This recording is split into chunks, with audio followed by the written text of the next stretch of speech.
All right, welcome into another episode of the News4JAGs podcast. Jamal St here alongside Justin Barney. Justin, we could just do like the Jaguars and only do 3/4 of the podcast and then just hang it up. That's true. I could pat you on the back and, hit you mistakenly or completely miss the target or fail to clip your mic on properly and have it fly out of your hands. What a bad game yesterday. There was good, though. Very good, but it's extremely. This is one of those games where I was like, I really don't know where to start.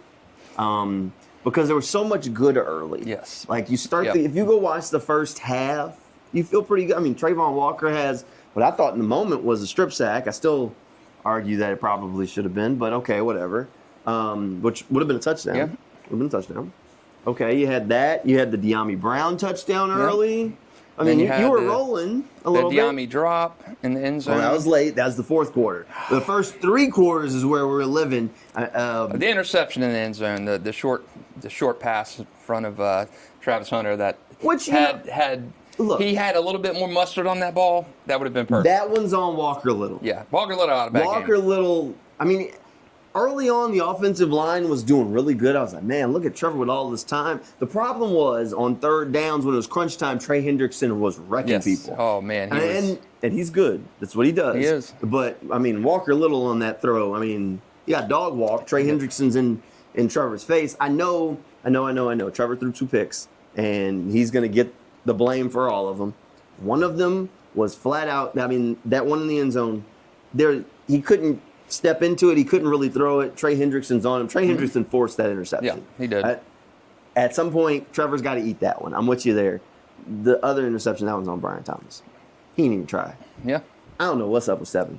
He has not looked good this year. And, I talked about it during training camp. He didn't look good in training camp as a rookie. We said, man, this guy's lackadaisical, a little bit, kind of leaving a little bit to be desired. Then he went out, boom, turned it on as a rookie. Fantastic season.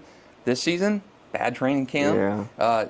Went up high for a pass, went down on his back, hit hard, kind of slow to get up.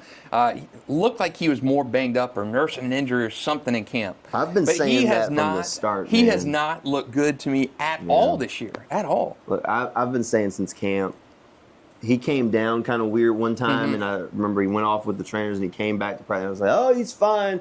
I'm like, man, every time he hits the ground, he seems to be getting up real slow. And it was throughout entire training camp. He takes that big hit against the Steelers, and I know that's where a lot of people are pointing. I think he's a little banged up. I don't know how bad it is, whether it's a rib injury or something like it was last year where he was dealing with it.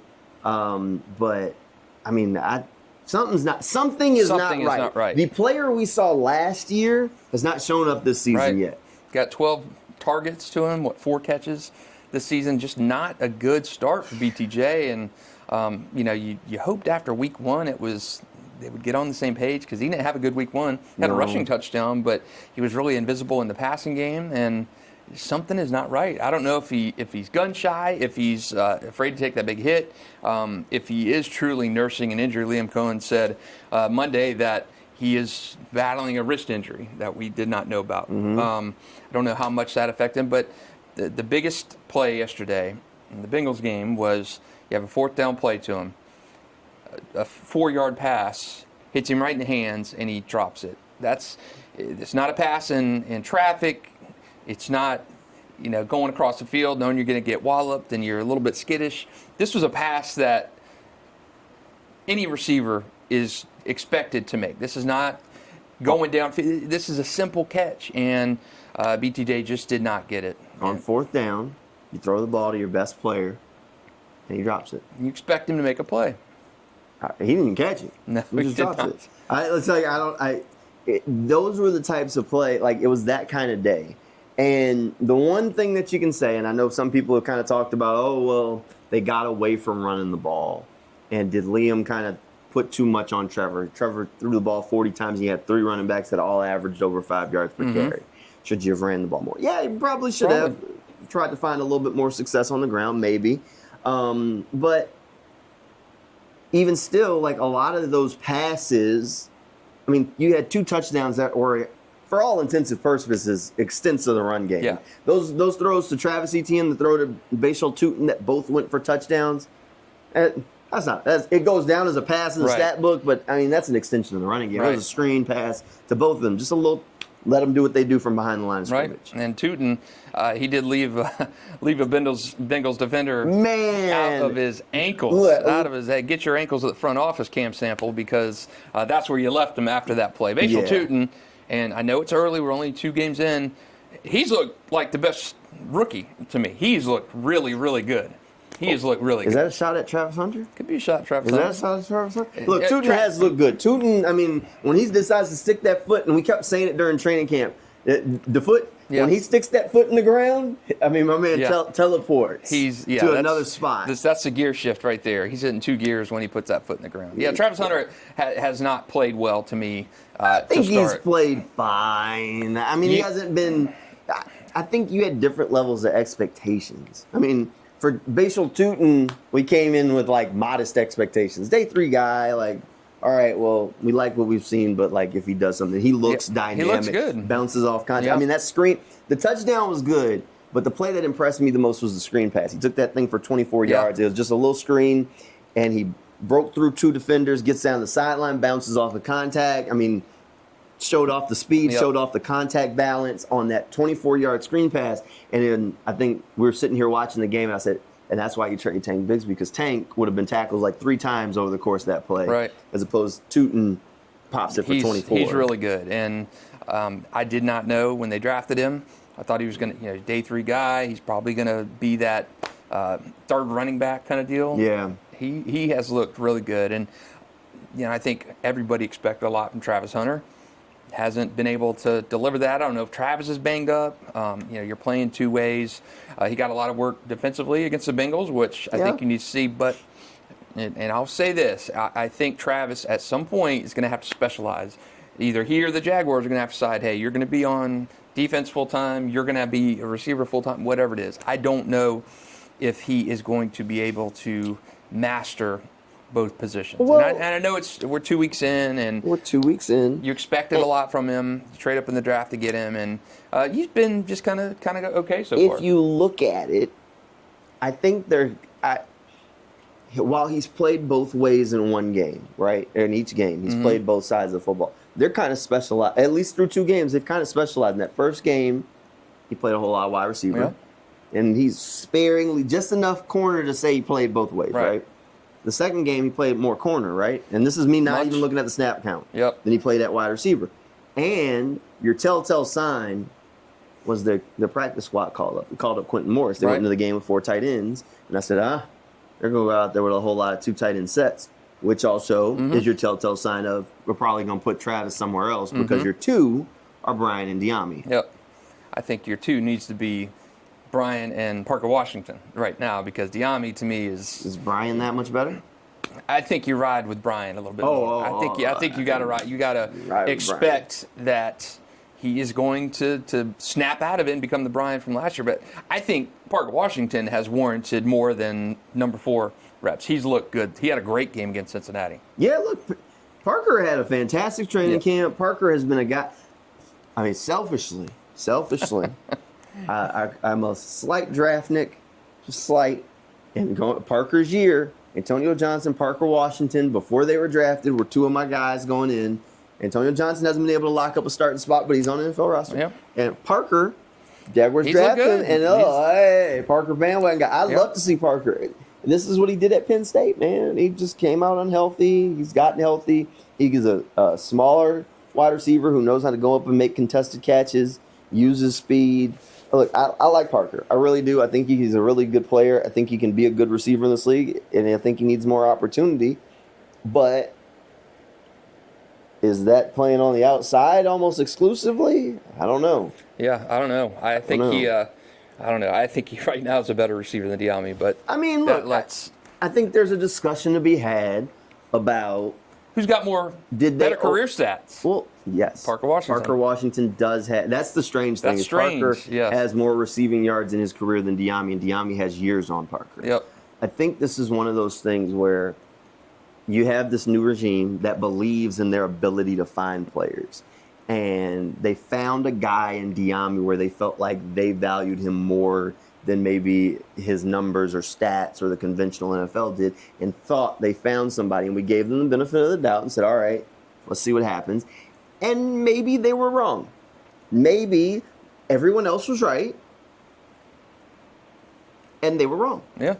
And you know what? You're not going to bat it. I think right now, if I look at this free agent class and I tell you, Eric Murray, your thumbs up? Yep. All right, give me thumbs up, thumbs down for every free agent gets down. Eric Murray, Jordan Lewis, okay, Dyami Brown, Hunter Long, Johnny Munt. I mean, he's average. Okay, Patrick McCarry, Ryan Hainsey. You see what I'm saying? Yeah. So, and keep in mind, they didn't spend any money on these guys. Your biggest contract was Jordan Lewis, and the rest of them are like bargain basement kind of deals. Mm-hmm. So if you're telling me that out of all those bargain basement ones, your worst signing is Dyami, who gave you a little bit of a veteran guy in the wide receiver room. He's on a 1-year prove-it kind of deal. If he doesn't prove it, like he's walking at the end of the year anyway, your worst part is that maybe you have to bench him.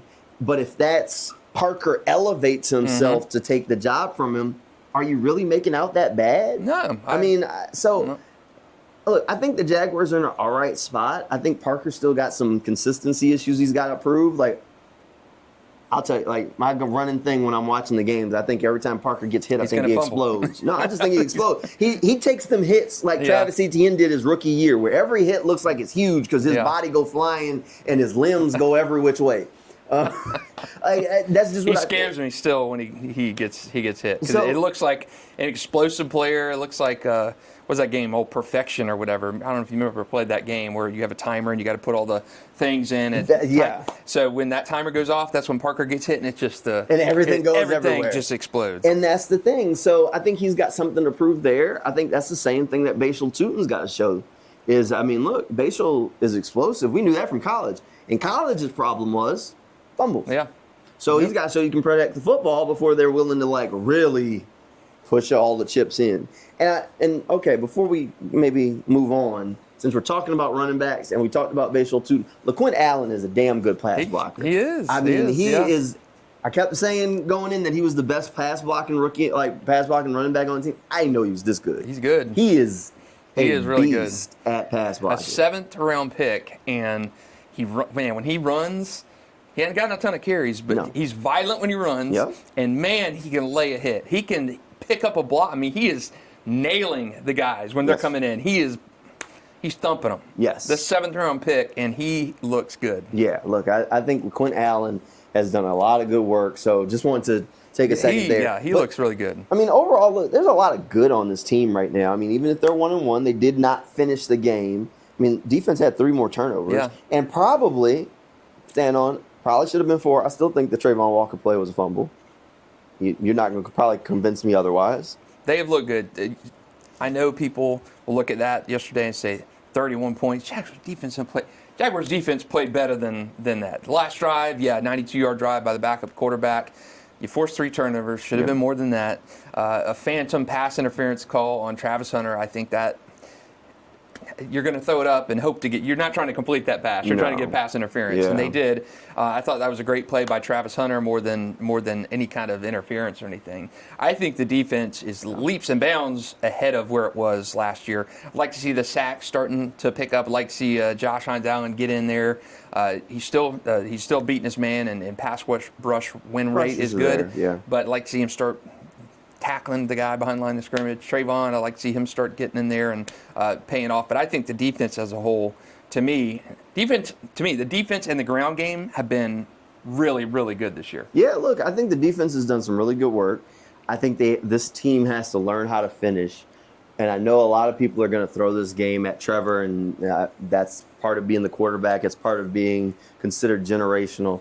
But, I mean, I look at one play. When you point the finger at Trevor Lawrence, I look at one play. It's from Cincinnati. Mm-hmm. Who the hell is Mitchell Tinsley? Who is that guy? He made his first NFL catch is the one-handed grab. Unreal. Jarian Jones is like, there was nothing Jarian could have done. Jarian was on him. He's like right here, and the guy makes an amazing first NFL catch. Now that's 2 weeks in a row. Grab. That's 2 weeks in a row where Jacksonville has had a guy make a play of the year type of catch. I mean, J.C. Horn the week before goes up, one-handed interception. Man. And yesterday, my God, your first NFL catch is a poster touchdown. Unreal. So yeah, they've been on the receiving end of two of the best plays of the year. But I bring that up as like as in defense of Trevor a little bit, because you go back and we talked about Brian Thomas getting hit in the hands on fourth down, dropped. You talk about the one where he hits Dyami in the hands in the end zone, dropped. There's another one where it was the clip of Trevor and Liam getting into it, where Liam's telling him put it on his number. The ball wasn't that high. No. It was like right here instead of right here. Yeah. And it hits Dyami in the hands and he dropped it. Gotta catch it. It's still so I think it goes back to that reoccurring point where we've had this discussion about the supporting cast around this guy, and I think this is a solid supporting cast. But he doesn't get that benefit of the doubt that I'm going to put it in the area and Mitchell freaking Tinsley is going to go and make a one-handed grab. Like, maybe Parker goes up and gets something, but, like, what's your confidence level as we go down the wide receiver depth chart of somebody going out and making that catch? Nobody. I don't have. You see what I'm saying? So, like, if they got that from Mitchell Tinsley, and Jamar Chase can do it, T. Higgins can do it, and apparently Mitchell Tinsley, who isn't wide receiver 3 there, by the way, he might be 4 at best. Yeah, and nobody's making that catch on the Jaguars. Nobody. So like, that's my one point in defense. Is Trevor perfect? By no means. But you got to give him like a little bit of grace here, where you got the quarterback on the other side. We're like Jake Browning. Who's Jake Browning? It doesn't matter. One-handed grab. You're throwing to two dynamic receivers who are playing like dynamic receivers. Where the Jaguars had Brian Thomas, who was having probably the worst game of his career. Dyami Brown, who had multiple drops. He had 7 targets, 5 catches, and the 2 that weren't hit him in the hands, and he dropped them. Right in the weak spot. And then you got Parker Washington, who's having a fantastic day. And then you had Travis Hunter, who you downsized on offense because you wanted to play him more on defense. Brenton Strange wasn't that involved. Like, where did you want him to go? Where did you want? I mean, you start running out of options here. And to your point, when that happens, when you throw a ball on a perfectly designed play, hits Dyami in the hands of the end zone, he drops it. As a quarterback, I mean, you could see Trevor on the replays and just going like this. It's like, what do I got to do? Exactly. He saw the guy make the one-handed grab on the other sideline, and he'll never say it, but there's a part of him that's saying, damn, I just saw this damn cat. I hit you in the hands, bruh. Like, he wasn't even in the vicinity. This man came out with like a Space Jam super reach on, like, Trevor hits him in the hands in the corner of the end zone. I mean, it's throw and catch, just like you practice it. That's the thing. And we've seen that for years from Trevor, where these guys, the supporting cast isn't doing him any favors. Yeah. And Trevor, I lean more towards the Trevor not panning out kind of crowd, just from what we've seen so far. But when he's thrown the ball and put it right on the money, he's not having guys step up and make a play. I mean, you can't ask for a better ball than he threw Dyami in the end zone yesterday. You cannot. I mean, it was right on there, on him. We've heard all the narratives about different things and whatever. Look, that ball to Dyami was a catchable pass. There's both no balls to Dyami that he dropped. The one to Brian was catchable. Yeah. It hit him in the face. It hit his face mask. So you can't tell. Like, it wasn't off target. It was right there. You look it in your hands and turn upfield. Missed it. Yeah. At some point, if you cannot. People make excuses for Trevor all the time, and defending him when probably he shouldn't be defended. But yesterday, I don't blame that loss on Trevor Lawrence yesterday. You can't. It was his teammate. It was his receivers putting the ball in. And this isn't one drop yesterday. This is multiple drops that would have led to points. Led to first. I mean, you're talking. You take 4 points off the board on the Dyami drop in the end zone. You got to settle for a field goal when you could have had 7. So Trevor did what he needed to do. I think you've seen kind of spurts from Trevor and him taking more of a leadership role this year. Liam Cohn is when he was asked about the scene on the sideline when Trevor kind of brushing him off after that, and you can't. I don't take that as there anything like that. But you see Trevor Lawrence kind of becoming more of a leader and kind of taking this. He's not calling plays on his wristband anymore. He's calling plays at the line of scrimmage. Yep. He's knowing the offense better. He's running the offense smoothly. But at some point, you've got to have help from your teammates, whether it's your offensive line not blocking, whether it's Walker Little making, Trey Hendrickson pushing off for a half a second more to give Trevor a little bit more time to throw. You've got to have production and your help from your teammates. And he's not got that yesterday. You do. And I think this is the thing where, like, right now I've seen people online asking about Brian's confidence. Like, is his confidence there? Is he going to be okay mentally? Like, does he have the yips? You think that Trevor throwing passes and hitting guys in the hands doesn't shake his confidence? Yeah. I mean, because now, who can I trust? Okay, it's third and whatever, and we're talking about, oh, man, Brian's down there. Travis is down there. Yeah.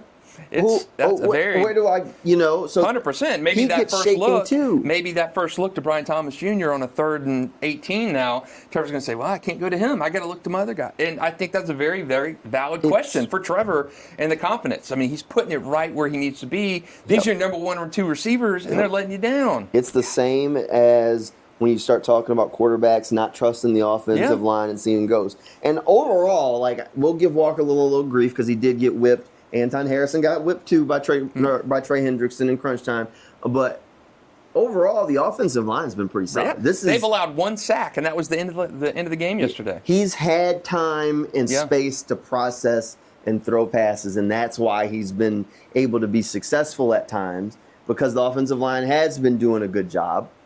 But that's the end of the list. Like, even if you're back there and you don't have anybody, I mean, at some point, part of this is you got to say, all right, I'm going to get one-on-one coverage to this side. I mean, we literally heard Liam Cohen break it down when they were talking about Mike Evans in Tampa. And he was like, well, we'd pull the motion. We'd see that Mike Evans was one-on-one on the other side. We're going there because we feel like Mike's going to make that play. All right, right now, as it stands, 2 weeks through the season, pull the motion. One guy, any receiver you want, is one-on-one coverage on the other side. Doesn't matter what the defender is or what they're doing. You're throwing it that way. Who is it? Man, probably Parker Washington. You see what I'm saying? Yeah. You're at wide receiver 4 for your confidence level there. I mean, you could see it with Cincinnati. It was like, oh no, he's in one-on-one cover. They're going to throw it there, and then they do it because you get those matchups. If the defense gives it to you, it's coming that way. Yep. It's just that simple sometimes, and you're at Parker Washington for one-on-one matchup, who is not much taller than me, if at all. He's been the most consistent guy. He has. He's been the most consistent guy through 2 weeks, and that's. I mean, in a sense, it's great for Parker because he's number 4 guy, but that's a problem for the offense. It's a problem when your first 3 guys are not trustworthy enough to do it. If Travis and Brian were playing fine, and Parker was just outplaying Dyami, I think this is a different conversation. Right. But it's not. I mean, give Travis some grace. He means his second game. He's trying to learn 2 sides of the ball. No. But Brian Thomas Jr. and Dyami, come on. You've got to show something, man. You've got to show something. Both those guys. To circle back a little bit, by no means am I criticizing Travis. Now, you might be. I think Travis has looked fine in the roles that they've wanted to play him. I thought that, like, in that week 1 matchup as a receiver, I thought he was fine. They wanted to get him the ball short, let him work. He did some good things. Does he have, like, the highlight superhero play yet? No.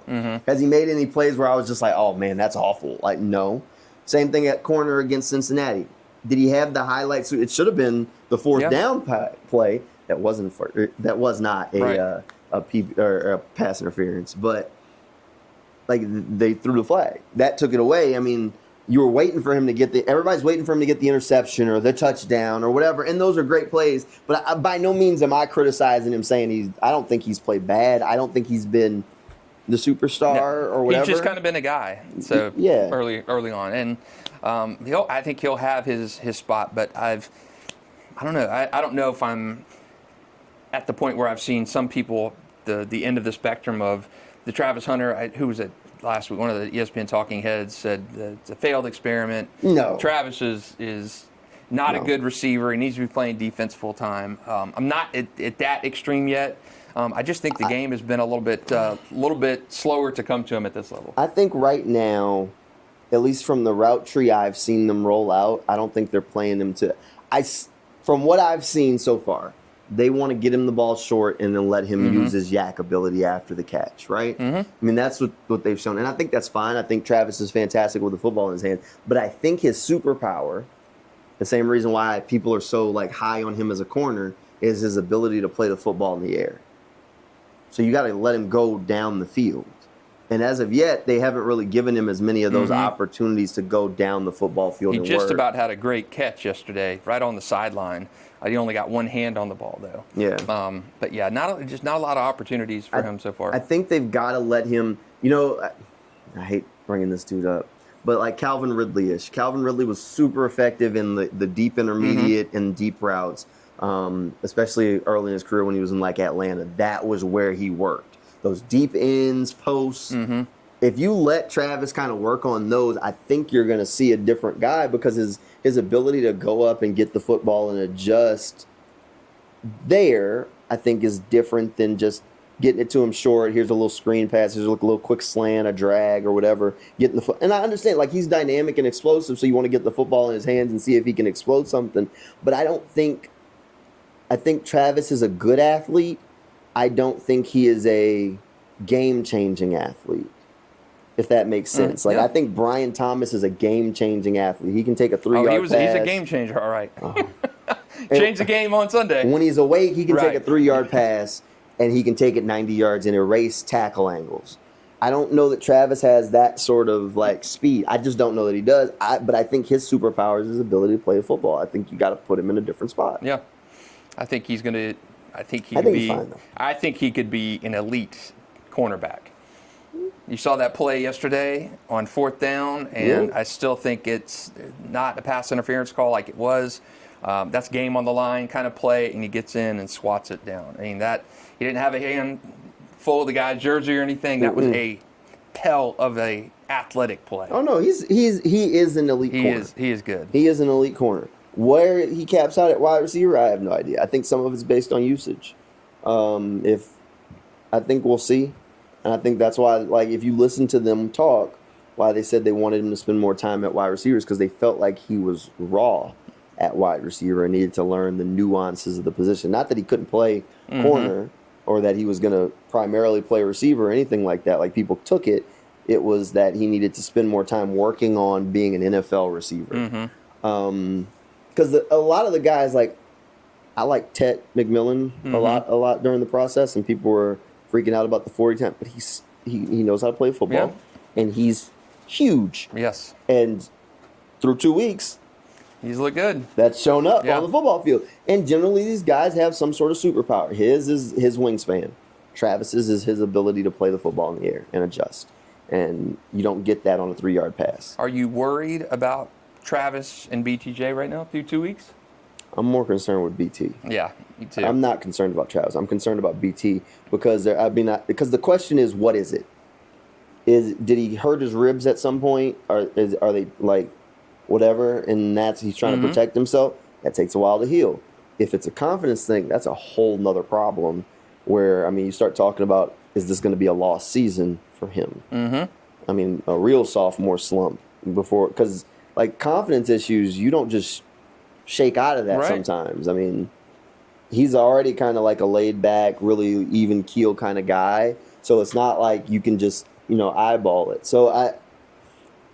And that's a problem for the Jaguars as a whole because you expected him to be the focal point. Right. And there's such a thing as the yips. I mean, it's been, there have been documentaries on it. I can't remember if Steve Blass or Steve Sachs, second baseman, who just stopped being able to throw the ball to first base.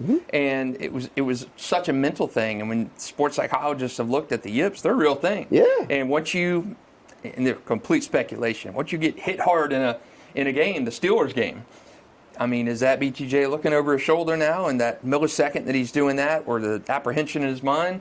Is it something like that, or is it something like you're talking about could be an undiagnosed or really an injury that's, he's not fully revealed the severity of it? That's messing. I mean, maybe he just had a bad game, but he's not looked like the BTJ of last year to me, from training camp all the way until week 2. No. So I don't know. We're going to have to wait and see what it is. Liam Cohen said he was dealing with a wrist injury. So maybe that's part of it. But when we talked to Liam earlier today, he said he was getting ready to talk to BT, and he knew he had to get to the root of it. So I got nothing. Yeah. I don't know. I mean, I'm sure his teammates are going to rally to him and try and support him however he needs with whatever's going on. I mean, it could be 100% something, personal off the field, and he's just not focused on football right now. And that's understandable, and that's okay. But right now we just don't know what it is. And, I mean, that's not the Brian Thomas that you saw at LSU. Right. That's not the Brian Thomas that you saw last season.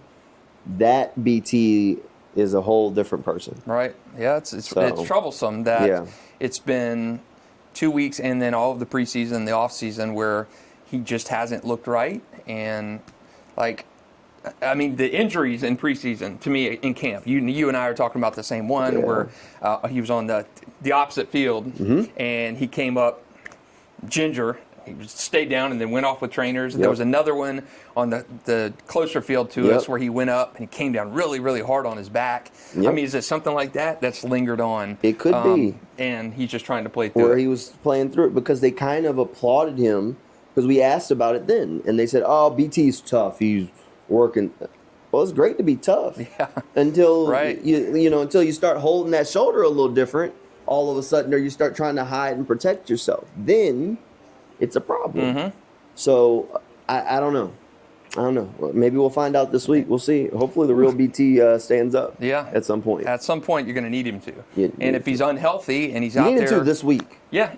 If you need BTJ. I mean, Liam Cohen said in his press conference, this offense is going to run through Brian Thomas Jr. Yeah. And to make that statement, you expected a lot of BTJ. So you've got to see that Brian Thomas Jr. from last season emerge. And if you're unhealthy, if you're trying to play through the pain and it's affecting you this bad, sit him down, let him heal.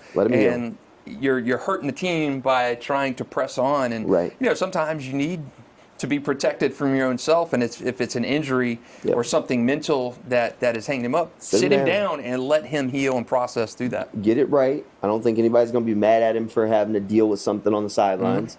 That's fine. And look, right now the Jaguars are leading the NFL in rushing.